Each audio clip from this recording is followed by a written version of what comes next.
Matsayinka na ɗan jihar Kano kuma wanda ya kasance mai sharshi kan al'amuran yau da kullum a siyasa. Menene abin da zaka iya cewa dangane da abin da gwamnatin jihar Kano ta yi na auren gata kamar yadda ta kira shi, wanda ta aurar akalla matasa mutum 1,500 wanda ɗaura musu aure tare da ba su jari domin ci gaba da gudanar da rayuwa ta yau da kullum.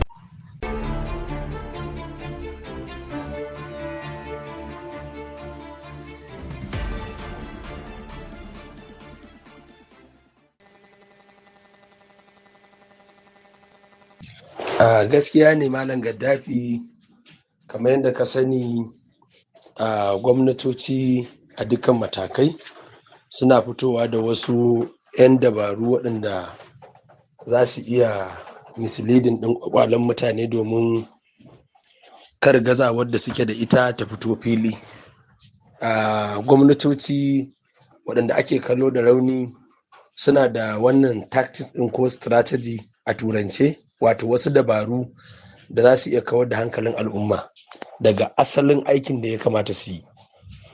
Kuma yadda kowane ɗan adam ya sani, musamman a ƙasar arewa, mu al'ummar musulmai, aure na cikin hidima mai albarka, kuma akwai buƙatar a yi wani tsari da za a riƙa tallafawa ma'aurata, babu laifi a ciki. Amma dai kowa ya sani cewa matsaloli mataki ne. Kar ka ɗauko matsalar ka ta 20 ko matsala ta 30 ko matsala ta 100 kamar da ita matsala ta farko. In kai haka to ba za ka yi nasara ba. Kamar yadda kowa ya sani, harkar ilimi ya kamata a ce an bunƙasa, na 'ya'yan da ake haihuwa ga su ana ta zubarwa akan tituna ba sa zuwa makaranta. Da kuma yadda za ka je asibitoci, wannan kuɗin da aka kashe na aure, wanda suke wa wani lakabi na son zuciyarsu shine a ce an tafi ana taimakawa al'umma na ƙananan yara da harkokin magungunan malaria da harkokin al'amuran yau da kullum na inganta lafiyar al'umma, to ya fi wannan. Amma an bige da yin abubuwan da yake ba za su taimaka ita gwamnatin ba, ba za su taimaka al'umma ba. Al'umma za ga a wannan yanayin ba sa buƙatar wannan abin da ya shafi harkar aure. Abubuwan da suke gabansu ya fi gaban a ƙirga. Wannan matsalar ta aure ba ta cikin ta 10, ba ta cikin ta 20. A hukumance wannan ƙarshen watan za a fara yaƙin neman zaɓe a Najeriya. Shin wane irin shiri jam'iyyar NDC Kwankwasiya ta yi domin tunkarar wannan kamfe da kuma tunkarar babban zaɓe na shekarar 2027?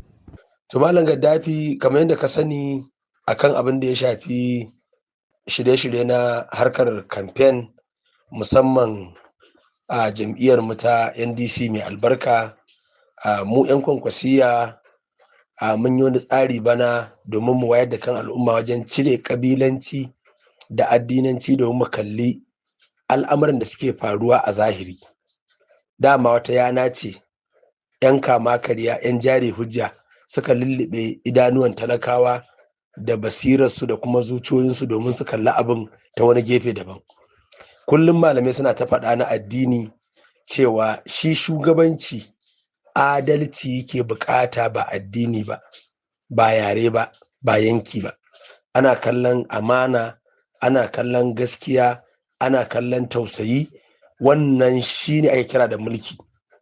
Duk wanda ke da wannan, ko da baya da addini, ko da bai taɓa yin addini ba, bai taɓa yin sallah ba, bai taɓa zuwa coci ba, to ni Sanusi ɗan Alhaji ina faɗa sama da shekara 10 a kan labarai, shine zaɓi na. Saboda haka muna kallon al'amura bana mutane suna ta wayewa. Ka iya cewa wahala ta wani ɓangaren ta yi tasiri wajen haɗa kan al'umma cewa ina ne mafita.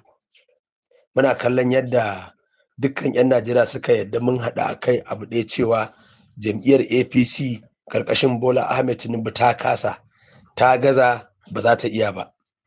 Saboda haka ina ne ya kamata a dosa? Shine jam'iyyar Nigerian Democratic Congress NDC, wadda Mr. Peter Obi da Rabi'u Kwankwaso suke takara. Duk ɗan Najeriya na gaskiya wanda ke da hangen nesa da ƙwaƙwalwa mai kyau, to ya tabbatar da cewa Peter Obi baya da zarge-zarge ko ƙwaya ɗaya a hukumar EFCC da ICPC. Ina nufin amintacce ne, mai gaskiya, wanda ba a taɓa tuhumarsa da cin hanci da rashawa ba. Wannan farin tarihi ne, kuma tarihi ne da za a kalla ga 'yan Najeriya ya zama da alƙibla. Mataimakin sanata Rabi'u Musa Kwankwaso, kowa ya san irin shurar da ya wajen kare al'ummar arewa. da kuma martaba jihar Kano da gina jihar Kano da kawo ma 'ya'yan talakawa ci gaba musamman ta fannin ilimi.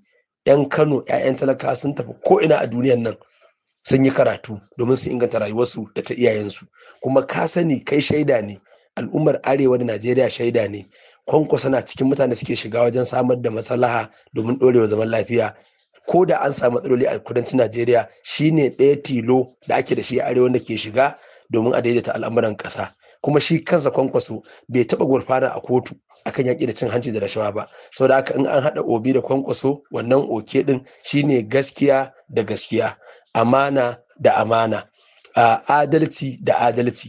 Kuma an haɗa addinan nan guda biyu da kusan kashi 95 na 'yan Najeriya ko dai musulmai ne ko kirista ne. Saboda haka wannan tikiti ya zamanto maslaha ne da kuma haɗin kai ga Najeriya a wannan halin da muke ciki wajen neman tsallakar da Najeriya zuwa tudun mun tsira, kamar yadda kowa ya yarda cewa ba a tafiya daidai, ba a san ma inda aka dosa ba. Saboda haka in Allah da in dai 'yan Najeriya sun fito kwansu da kwarkwatar su sun kada ƙuri'a kudu da arewa, an zaɓi waɗannan 'yan takarar nagartattu guda biyu, ba za a taɓa jin kunya ba da ikon Allah. Za a kawo ci gaba wajen inganta wutar lantarki, samar da hanyoyi masu inganci domin tituna masu na matarkon mutuwa. Kowa ya san wannan. Harkokin inganta ilimi tun daga matakin firamare, sakandare, har institution har zuwa university, ya zamanto 'yan Najeriya za su yi alfahari da ilimin ƙasarsu mai ƙwari, mai aminci, inganta kiwon lafiya, uwa uba samar da ɗorewar zaman lafiya a Najeriya, musamman arewa maso gabas. Boko Haram suna nema su dawo. Muna fatan Allah ya taimake mu yi zaɓe nagartacce domin kora su tafi ba a san inda suka tafi ba. Haka banditiri a arewa maso yamma, kamar yadda abin ya fara tsallaka a ƙasar Yarbawa. Waɗannan abubuwan da ake da marasa daɗi, irin yadda babu wutar lantarki tsayayya, matasa babu aikin yi, abin Allah wadarai ne. Cewa mu tashi mu haɗa hannu mu kawo ma ƙasar mu ɗaukin da kowa zai gode Allah, kuma ya gode ma wannan ƙasar da Allah ya ma babban arziki da babban albarka na yawan al'umma da albarkatun ƙasa. A baya-bayan nan an jiyo yadda jam'iyyar ta NDC Kwankwasiya ta yi tamkar ta ja baya a cikin yakin neman takara a Najeriya. Shin wani mataki ake ciki a yanzu, kuma wanne albishir ne ga magoya bayan ita wannan jam'iyya za su iya samu a matsayin ku na jigogin cikin tafiyar wannan jam'iyya? Kana magana akan a wannan yanayin kamar Kwankwasiya ta yi shiru? Tambayoyinka na uku kenan kamar yadda nake fahimta.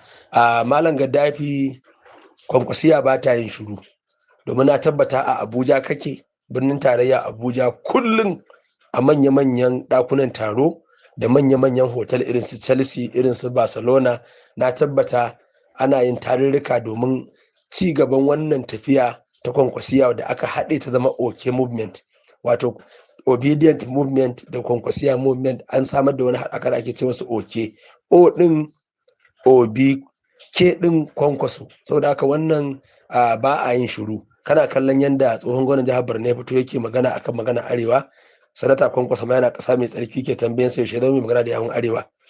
Ka sani cewa ya gaya masa cewa ya mai da hankali akan farfado da zaman lafiya da aka fara samu a jihar Borno da arewa maso gabas. Sannan dukkan malaman da suke kawo magana ta wariya, musamman wani shehin malami daga jihar Filato, abin kunya, manya-manyan fada na cocin Katolika sun je sun samu shugaban ƙasa suna gaya masa ya ji tsoron Allah, ya yi adalci, ya yi aiki tuƙuru domin samar da zaman lafiya a Najeriya, kuma ya ba da dama hukumar zaɓe mai zaman kanta ta INEC ta shirya zaɓe mai nagarta, ta tabbatar da wanda ya ci sahihin zaɓe shi za a ayyana a matsayin sabon shugaban ƙasar tarayyar Najeriya.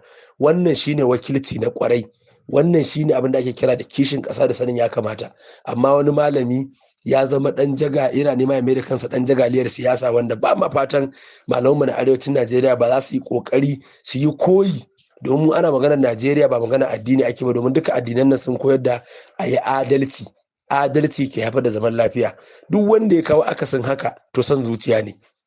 Saboda haka za mu cire malintar daban, mu ɗauki son zuciyar, mu gaya al'umma cewa a gudu a tsira daga wannan shan zuciyar wanda baya haifar da zaman lafiya. Saboda haka malamai su fito su gaya wa al'umma halin da ake ciki, cewa mulki yana buƙatar adalci ne, ba addinin wanda zai mulkin ba, ba yaren wanda zai mulkin ba, ba yankin da mai mulki zai fito ba. Adalci shine abin da za mu sanya a gaba, ko muna da yaƙini da ikon Allah wannan lokaci ne na matasan Najeriya, wannan lokaci ne na yadda za a inganta rayuwar mata. Wannan yanayi ne da aka shigo wanda in Allah yarda zaben 2027 zai zamanto tudun nasara, tudun mun tsira ga al'ummar Najeriya baki ɗaya miliyan 250. Muna yi